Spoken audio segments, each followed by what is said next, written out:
Tonight, overnight storm plays havoc with homes. A plea that cash be given to Casket family. And Bruck and Moore rivals ready for Rockhampton showdown. Win News with Craig Campbell.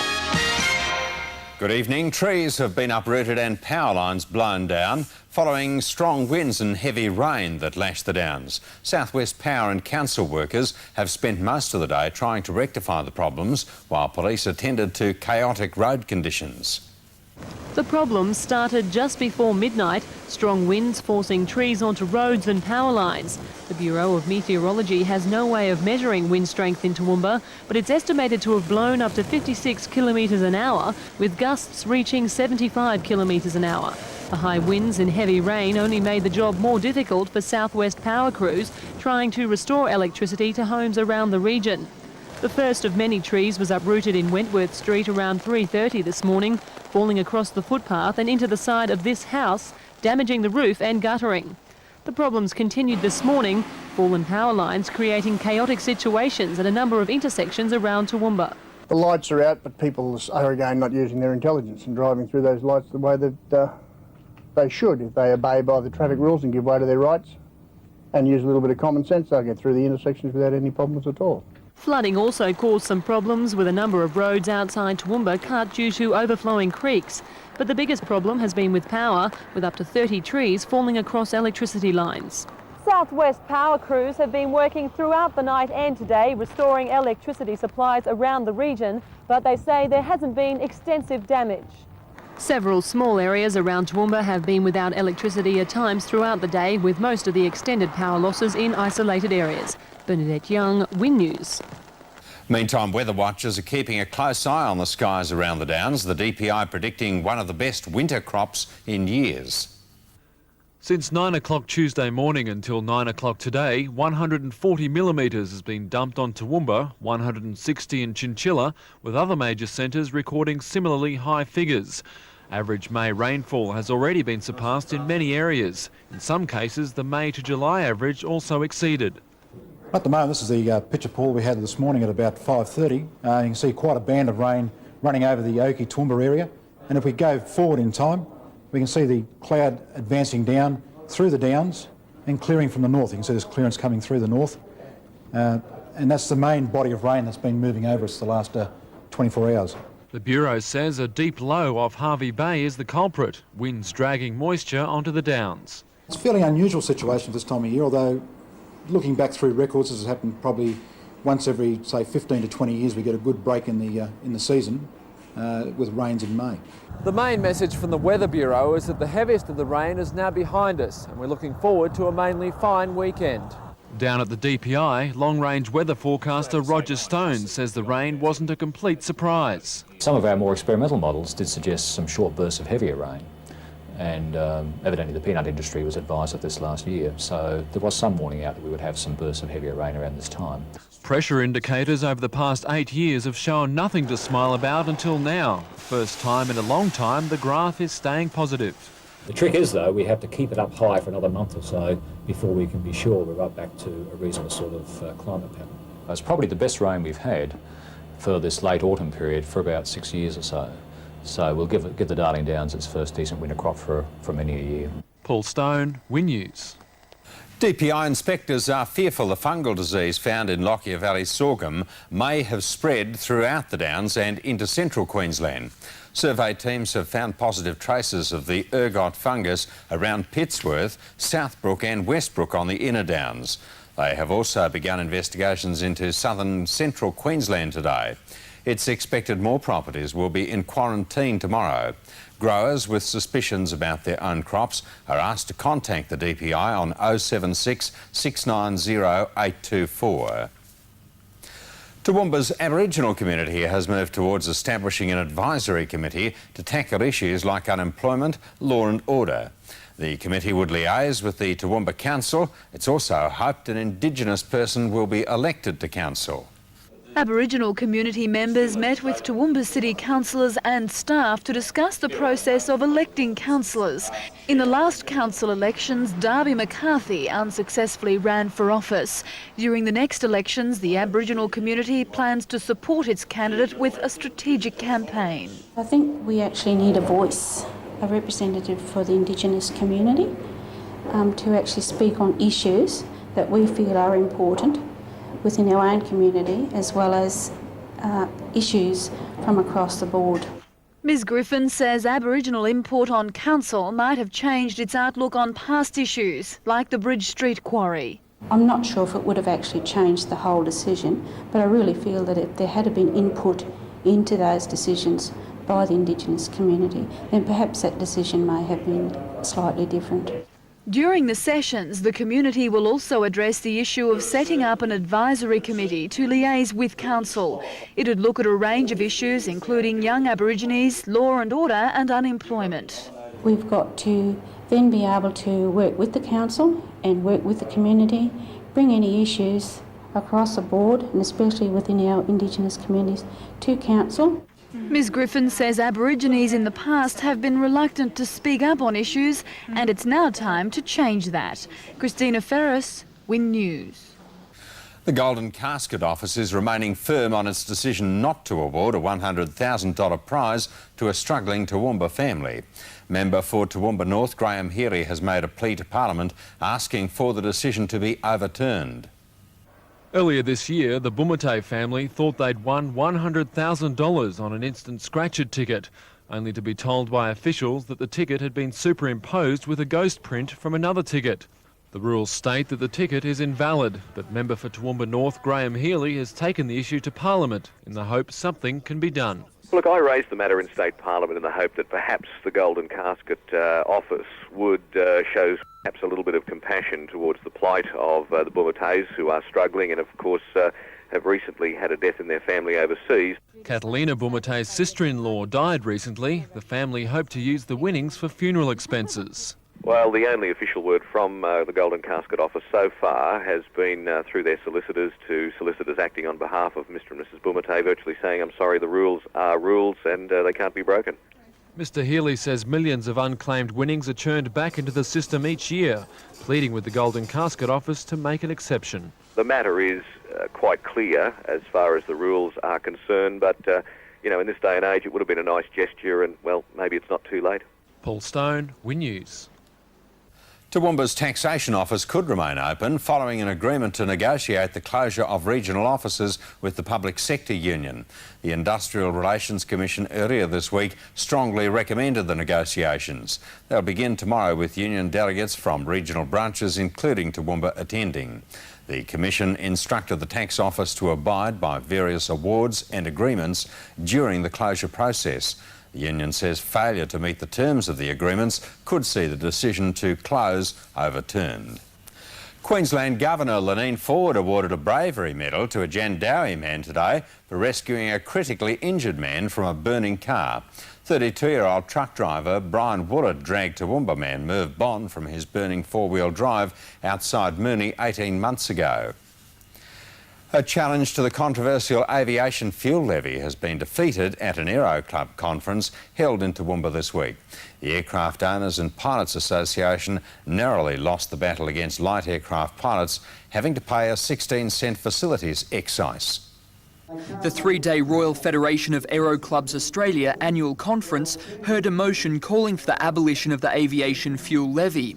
Currently, light aircraft operators are required to pay 16 cents per 80-cent litre of avgas to fund and maintain radio and control tower services.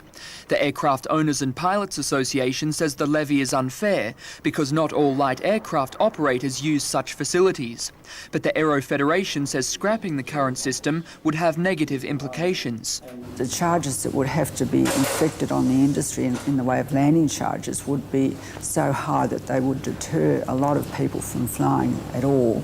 The Owners and Pilots Association want the system changed to a user pay basis, but the Aero Club Federation says that's just not feasible. Every flight would have to be recorded, every pilot's name would have to be recorded, that the people hiring out the aircraft would have to find out who landed the aircraft at that place at that time and add it to their account, and would just be a nightmare. A resolution has been passed to investigate the current situation, but the Aero Clubs Federation says changes won't be seen for at least a year. Michael Davey, Win News. Stay with us after the break. A critical shortage of crisis nurses prompts action on the Downs and nodding off to count the sheep in the land of shush. Right now at your local Mazda dealer, great deals are as thick as autumn leaves under a plane tree, and it's your opportunity to step in and clean up on your next new Mazda. Operation Clean Up means you can spike a great deal on classy Protégé shades with free air. Score a stylish Mazda Rastina shades with air, or storm off in a feature-packed 626 Eclipse. Plus, if you're quick, you'll clean up big time on brand new Bravo 1-tonners. Hurry, be part of Operation Clean Up at your local Mazda dealer. The savings will blow you away. This week, Target is taking 20% off the marked price of all ladies' underwear. Bras, corsetry, men's and kids' underwear, plus no deposit lay-by. But hurry, before our prices snap back. Ouch!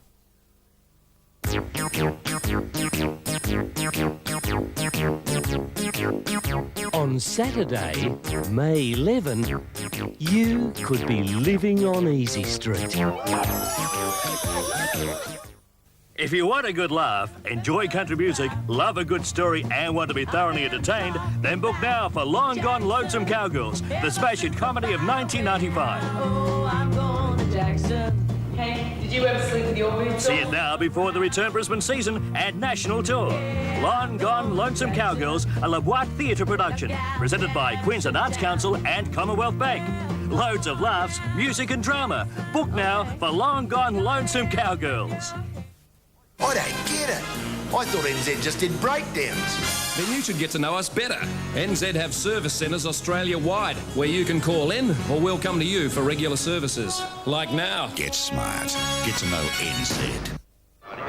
And now, ladies, remember it's a great honour to win the vegetable soup of the show. So be firm, but fair. Pasta? Is that allowed? Campbell's new hearty vegetable with pasta is made with 8 wholesome vegetables and pasta. There's nothing in the rules. It's the most interesting vegetable soup because it doesn't play by the rules. Campbell's. Good. Hello, Bruce Page in the National 9 newsroom. Tonight at 6:30, the heavy rain battering Queensland's southeast. Politicians still bickering over national gun laws and $1 million filly for a Melbourne Cup legend. That's at 6:30, straight after Win News. Details then. Thanks, Bruce. We'll be watching. Welcome back to the local news. People living on the Downs who need to lodge a court appeal will now be able to have their case heard in their local district court. In the past, Toowoomba District Court judges haven't been able to deal with appeals, appellants and their lawyers having to travel to Brisbane. The District Court's legislation amendment bill was passed in State Parliament this week, allowing the changes to go ahead. The move is expected to reduce costs for appellants and taxpayers, also removing extra obstacles for country residents. The Toowoomba-based hospital has launched an advanced critical care nursing course. The course has been developed in response to the shortage of critical care nurses in the region and the increasing number of patients requiring specialised treatment. With over 2,000 people admitted to Toowoomba Base Hospital for intensive and trauma nursing care in the last 10 months, the new 20-week course will ensure the number of critical care nurses meets demand. What we're seeing in hospitals is an increasing acuteness in the illness of people coming into hospital, and so the amount of medical and nursing care required is becoming more emergent, emergency orientated. She says critical care nursing is highly specialised and requires total familiarity with cutting-edge medical technology. Participating nurses will spend up to 32 hours a week working in intensive and coronary care units, developing equipment competency and confidence dealing with critically ill patients. The special skills involve supporting patients who need ventilation using artificial support mechanisms. It will provide nurses with the knowledge and skills to look after patients who have had extreme trauma. She says after the course, nurses will be able to offer and patients can benefit from specialist care previously unavailable on the Downs. We're able to keep our nurses here in town without them having to go to the city to develop these skills, and that means also for the patient they can be nursed adequately here rather than having to go to the metropolitan area. The hospital hopes to run a second course later this year. Michael Davey, Win News. If you're renting your property to a bad tenant or having trouble with the landlord, now's the time to speak up. The Residential Tenancies Authority is doing a complete review of the Act, covering rented premises, and it wants to hear the gripes from both sides. Despite all the horror stories frequently perpetuated, 90% of Australia's tenants and their landlords manage to see eye to eye and live in relative harmony. The Residential Tenancy Act, which was updated in 1994, is applicable to that 10%, which end in personal and court battles. The single greatest problem of the industry is lack of communication between the two parties to the agreement. So the Residential Tenancies Authority is setting about opening the channels, taking submissions from agents, tenants and property owners in order to fine-tune the Act. So far, about 430 submissions have been received, covering nearly every single clause of the Act. There's the jurisdiction issue, how matters are decided in the Small Claims Tribunal. Things like notice periods, which will always be an issue. Other issues include rent, whether rent's payable, the amount of the bond that should be payable. In 3 to 4 months' time, Mr Hogan hopes to present a final report and suggestion paper to Minister Ray Connor outlining changes necessary to bring the Act into line with modern living. That will include reacting to local government changes like the introduction of user pay water systems.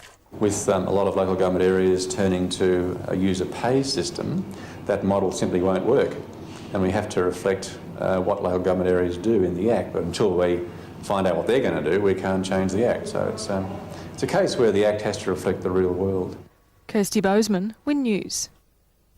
The first children's opera ever written, directed, produced and performed on the Downs will open at the University of Southern Queensland tomorrow night.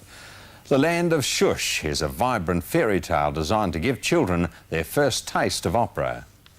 Adapted from an idea born in a Fairholme College drama production, The Land of Shush tells the story of a king who decides all noise must be banned. A wise doctor recommends a dose of music to cheer him up, but only one little girl has the courage to remind the king there's just one person left who knows how to sing, and she's in the dungeon.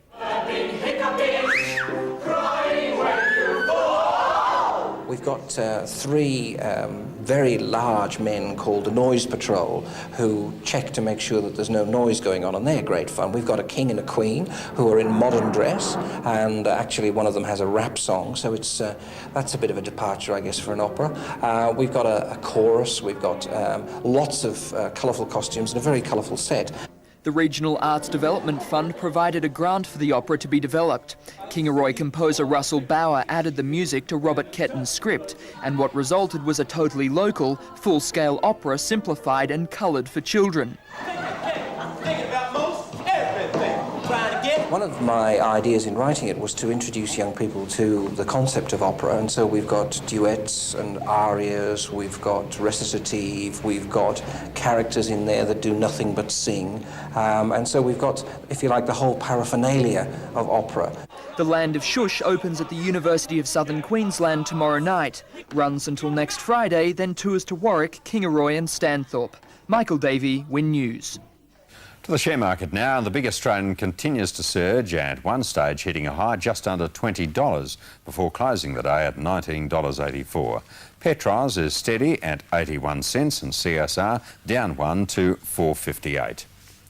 The time now for sport, and rain's causing a washout for many teams, Costo. You could say that, Craig. Good evening, everyone. Coming up in sport tonight, rugby after the break as the Downs prepare to take on all comers at the Queensland Country Carnival. Then Toowoomba water skiers speeding to state titles fame.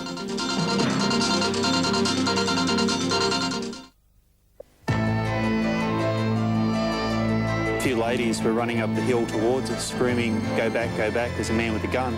It's horrendous, catastrophic. It's beyond even thinking about. He said there's a lot of wasps around today. There's not many Japs here, are there?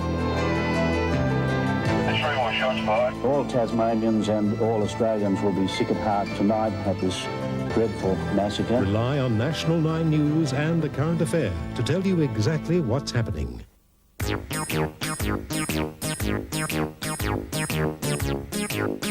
On Saturday, May 11, you could be living on Easy Street. This year's Garden Fest features a spectacular range of new plants and dazzling orchid and flower shows. Meet the experts Ross McKinnon from Burke's Backyard and Malcolm Campbell from Gardening Australia. Garden Fest May long weekend, Toowoomba Showgrounds, proudly supported by Country Bake, Greenrich Botanicals and Win Television. The choice you've been waiting for.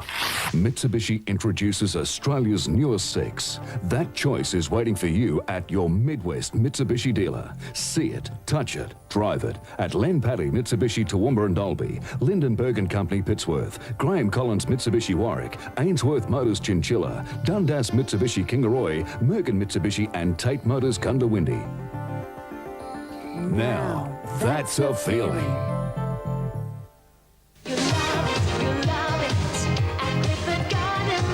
It's a classic Mother's Day at Argyle Jewellers Clifford Gardens. New style 18-carat gold diamond ring, $1,295. 9-carat gold fancy engraved Belcher link bracelet with filigree padlock and safety chain, independently valued at $725. Argyle's price $595. And an exquisite 9-carat gold fob chain with garnet set heart pendant, independent value $1,100. Argyle's price $895. You're with Win Local News, produced for the Darling Downs from our Mount Lofty studio in the Garden City of Toowoomba. You're watching Win Sport. Thanks for joining us. Darling Downs rugby players have had less than a perfect lead-up to their assault on the Queensland Country Championships. The locals have lost both their trial games this season, and today's first round has been a washout. Rugby teams from across the state have begun doing battle in Rockhampton. The country title up for grabs, the Darling Downs among the main contenders. The 21-man squad is required to play 4 matches over the next 5 days, selectors keeping that fact firmly in mind. Well, we can only bring 21, so to pick the squad we had to really look at people that can play in a couple of different positions. So everyone has to be fairly versatile. Despite a shaky preparation, the rep side's hoping to make an impression, tackling the Central Highlands first up, a team they're confident of beating. Also in their pool, Rockhampton and Townsville, the North Queenslanders the ones to watch. Many of the familiar faces remain in the side, with a couple of notable exceptions. We've got Paul Hanna from Rangers. He's been playing pretty well in the last couple of weeks. And the Queensland Country Under-21 selectors have got their eyes on him.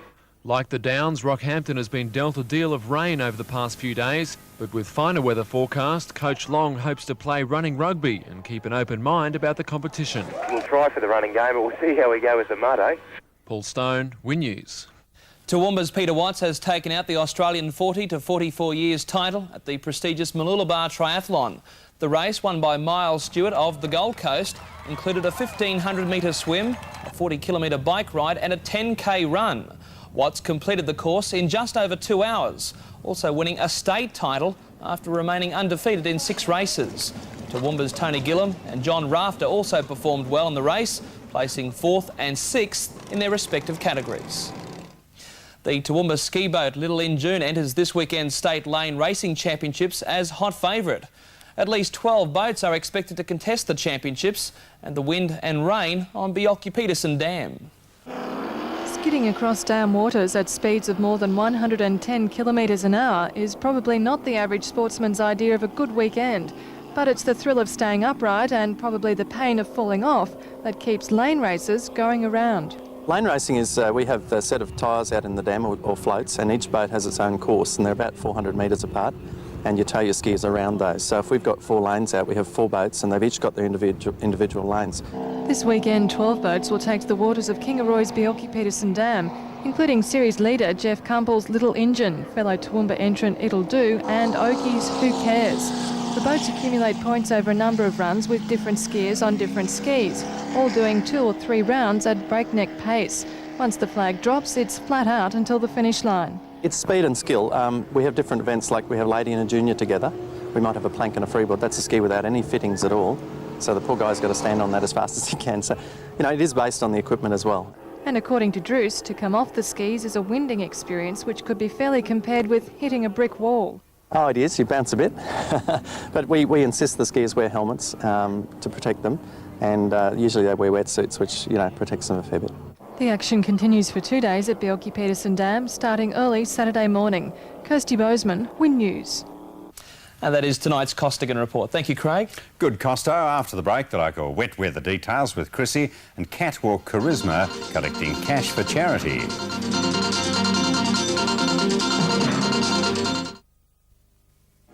Tonight on When It's Wildlife with Olivia Newton-John. Then another compelling episode of ER, and at 9:30, The Footy Show.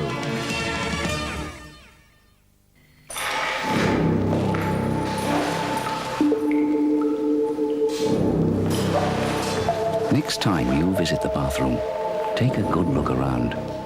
You'll find the built-up scum of bathroom plaque. Thick domestos clings to surfaces better to thoroughly remove dirt, mould and bathroom plaque, bringing your bathroom back to life, no matter how long it's been neglected. Thick domestos, the best bathroom plaque cleaner for ages. There's one food that has virtually no fat, no artificial additives or colouring, and absolutely no cholesterol, but is packed with complex carbohydrates. That's energy. And what's more people in the world sit down to it than any other food. And yes, it's rice. Yes, rice. Grown in Australia by Sunrise. People ask me for all sorts of recommendations, but for heartburn and indigestion, I only recommend my Lanta, now in new convenient roll tabs. I recommend the antacid that was recommended to me. Mylanta Roll Tabs. Mighty relief, mighty fast. For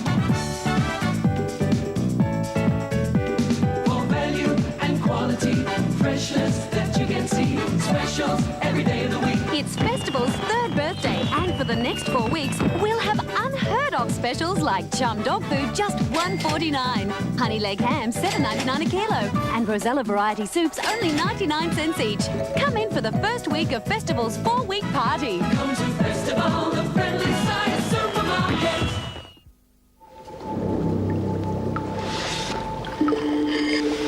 Thick domestos clings better to thoroughly remove mould and bathroom plaque, bringing your bathroom back to life. Thick domestos, the best bathroom plaque cleaner in ages. Hello, welcome back to Win News. Well, here we are at the Toowoomba Showgrounds, where preparations are underway for Garden Fest. This is the Toowoomba City Council's magnificent display, and incidentally, all of the plants here are for sale if you really do like them. Let's take a look and see what the weather's doing for the next few days. 2 rainfalls, and in the 24 hours to 9 o'clock this morning, 110 millimetres was dumped on Chinchilla. Dalby had 102. And if you're travelling, please check with the RACQ on the number at the bottom of screen, as late today some roads were closed to conventional vehicles. The number 076 381 588. To the temperatures, and the top 21 degrees today in Kingaroy, the lowest 13. Onto surface charts, and the low near Fraser Island is circulating very moist northeast to southeasterly winds over the viewing area. The upper low is now near Moree and has cleared most of the rain into northern New South Wales. Bands of rain are sweeping around the surface low, bringing further good rain in an area south of Dalby to Yarraman. Ahead, the surface low and rain will move south. The Downs will be under the influence of moist south to southeasterly winds. This will bring cloudy conditions and some shower and drizzle to the eastern and southern Downs. To district forecasts, Darling Downs and Gunnet Belt continuing cloudy, rain easing to showers and drizzle tomorrow. Wide Bay and Burnett cloudy with showers and drizzle increasing southwards. Toowoomba continuing cloudy with rain tending to showers and drizzle tomorrow. There's your sunrise and sunset. And tonight's wind weather watcher is Fiona Jurakowski. And Craig, if you've got any queries about gardening, of course this is the place to be, because there'll be people involved with nurseries, landscaping, all that sort of thing here at Garden Fest. Great place for garden tips. Thanks, Chrissy. Well, Toowoomba fashion houses launched their autumn and winter collections for 1996 last night during the annual Health Foundation Fashion Parade. All aspects of ladies' and men's fashion were on display, including casual wear, day wear and after 5, formal wear from leading retailers around Toowoomba. The event, now in its 7th year, attracted just over 400 people, raising around $3,000 for the Darling Downs Health Services Foundation. Most of the money will go to the Toowoomba Base Hospital and its latest project, crisis accommodation for country patients and their families. Well, join us again tomorrow night on Win News when we detail plans to reconnect Warwick with the granite belt via an old-style steam train. Hope you can join us for a ride tomorrow night at 6. We'll see you then. Good night.